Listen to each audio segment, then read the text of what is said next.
So yan. So sasagot lang tayo ng tanong ngayon sa YouTube channel natin kasi may nag-question dito. Hindi ko pa ito nagawa ng video pero subukan ko lang ngayon.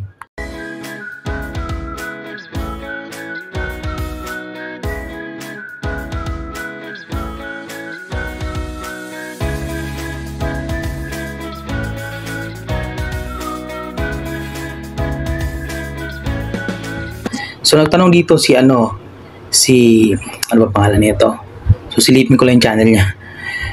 As word are once is toaster. Ang hirap bangitin pero okay na yan.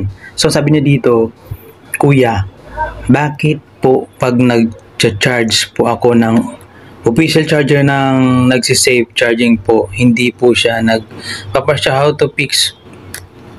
Yun nga yung maganda kasi kapag legit talaga na charger yung ginagamit mo is makakaiwas ka sa mga tinatawag na sunog. Nag-safe charging siya Ibig sabihin, binababa niya yung yung pag-supply ng tawag dito, ng kuryente para maiwasan yung pag-init ng cellphone.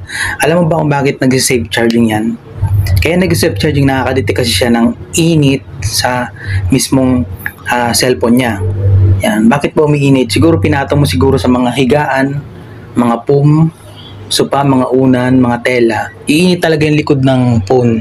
So mas maganda nakataob na lang siya pa nag-charge ka kaysa nakatihaya.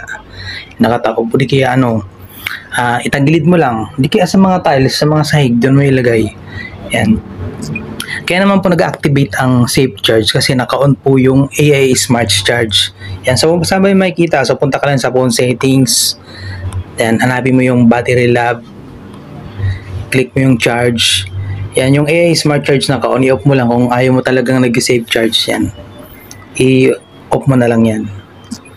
Yun lang.